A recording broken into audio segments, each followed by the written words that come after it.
my girlfriend said arrogantly. I'm not marrying you until you put my name on everything you own. I smiled calmly and said, wow, that sounds reasonable. Then I didn't waste even a single minute. I called our wedding venue and had the $17,000 deposit moved entirely into my name. A one-person celebration party, fully paid. 3 days later, her mother's lawyer showed up at my door holding a stack of papers. I'm 32. I work in software development, and I've been careful with money my entire adult life. Not obsessive, just sensible. I maxed out my 401k contributions, paid off my student loans early, bought a modest 3-bedroom house in a decent neighborhood when I was 28.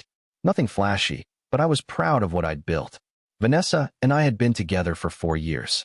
We met at a mutual friend's barbecue, hit it off over terrible karaoke and cheap beer. She was fun, spontaneous, the kind of person who'd suggest midnight drives to the beach on a Tuesday. I liked that about her. She balanced out my more cautious nature. The problem started about 6 months ago when we got engaged. Suddenly, every conversation became about the wedding, about our future, about what we'd share and what belonged to whom. Her mother, Patricia, began showing up to our Sunday dinners with printouts about financial planning and asset protection. At first, I thought she was just being a concerned parent. Then the comments got more pointed. You know, Vanessa's father left me nothing when he passed, Patricia said one evening, cutting into her pot roast with unnecessary force. I don't want my daughter making the same mistake I did. Vanessa nodded along. It's just smart planning, babe. Protecting both of us. I didn't argue. I figured it was wedding stress, family pressure, all the usual things that come with planning a life together. But the requests kept escalating. First, it was adding her name to my savings account. Then the house. Then my investment portfolio that I'd spent a decade building. The breaking point came on a Saturday morning. We were sitting at my kitchen table, coffee getting cold between us, when Vanessa pushed a folder across the surface. What's this? I asked. Just some paperwork. My mom's lawyer drew it up. Standard stuff for couples combining assets. I opened it. Page after page of legal documents transferring ownership of everything I'd worked for into joint accounts. My house. My retirement funds. Even my car. Vanessa, this is every single thing I own. She shrugged, scrolling through her phone. Yeah, that's the point. We're getting married. What's yours is mine, what's mine is yours. But you don't have anything to add to this. There's no reciprocity here. Her head snapped up, eyes sharp. Excuse me. I'm not trying to be cruel. I'm just stating facts.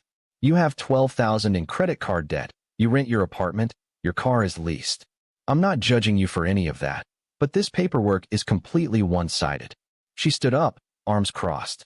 So what you're saying is you don't trust me. That's not what I'm saying at all. I'm saying this seems rushed and extreme. My mother said you'd react like this. She said guys like you always get weird about money when it comes down to it. Guys like me. Guys who think because they make more money, they're somehow better or more deserving. I took a breath, trying to stay calm. I never said anything like that. I just think we should slow down and maybe talk to someone neutral about how to fairly combine our finances. Vanessa's laugh was cold. You know what? Fine. I'm not marrying you until you put my name on everything you own. That's my condition. If you can't do that, then clearly you're not ready for marriage. I looked at her standing there, so certain, so entitled to everything I'd earned. And something clicked into place. A clarity I'd been avoiding for months. Wow, I said slowly. That sounds reasonable. Her expression shifted to surprise, then satisfaction. Really? Absolutely. Give me a few days to think it over. Take all the time you need, she said, kissing my cheek before grabbing her purse. I'm meeting my mom for brunch. Love you. The door closed behind her. I sat there for maybe 30 seconds, then picked up my phone. First call was to the wedding venue. The Riverside Estate, a beautiful property we'd booked for next June.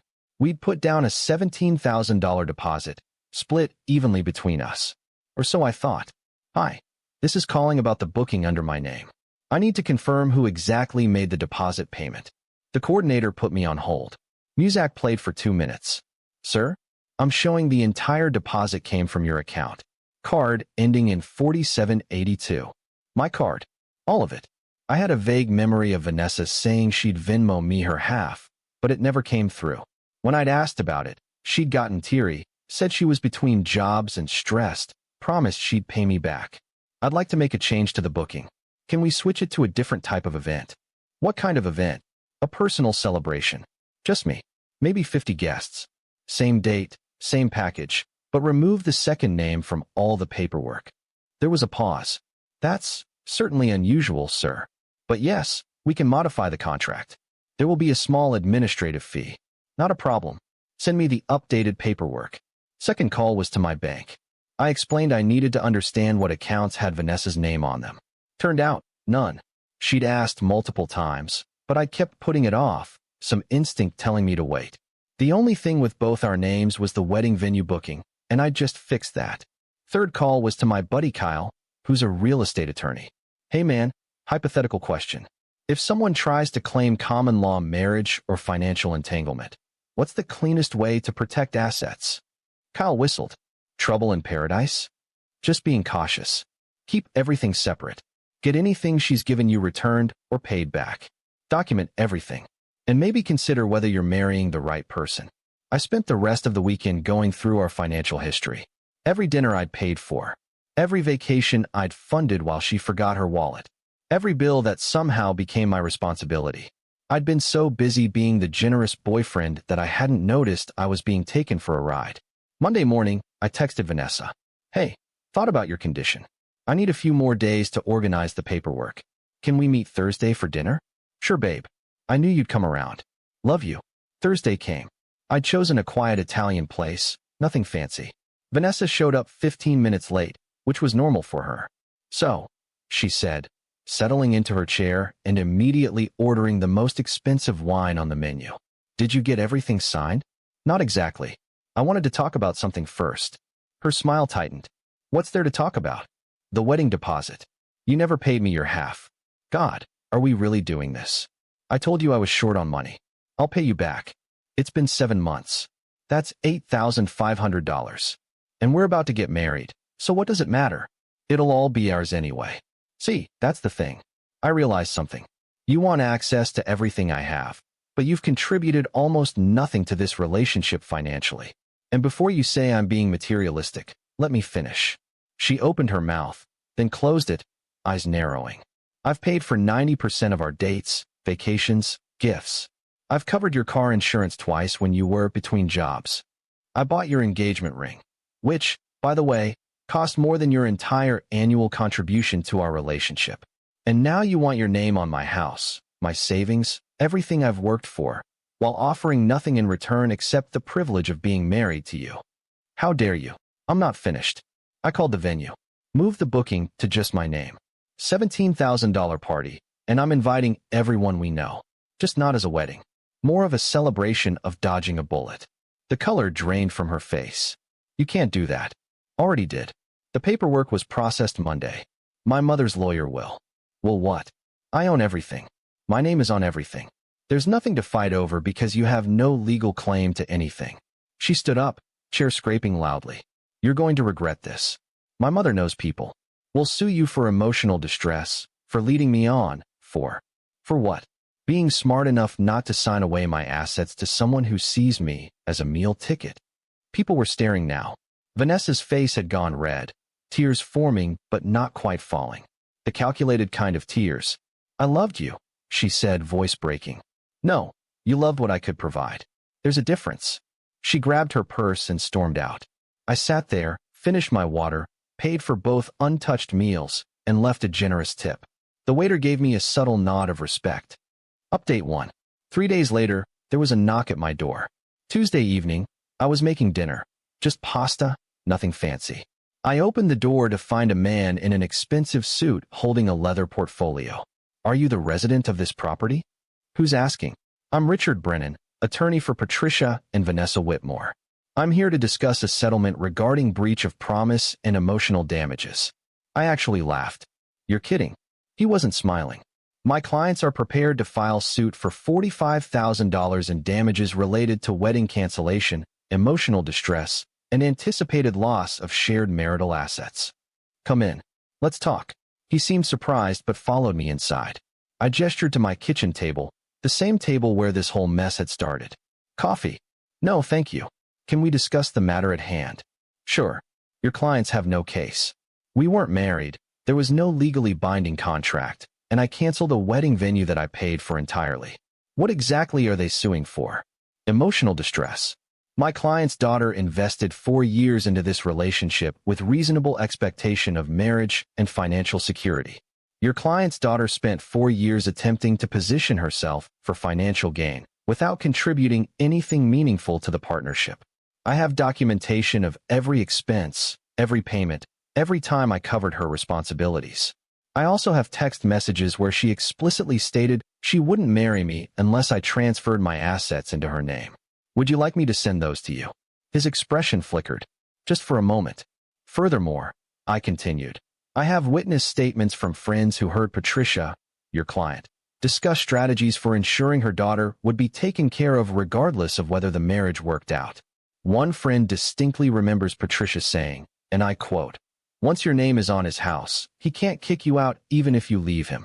That part was true. My friend Stephanie had told me about that conversation weeks ago, but I dismissed it as paranoid thinking. Now it felt prophetic. Richard Brennan closed his portfolio. I'll communicate your position to my clients.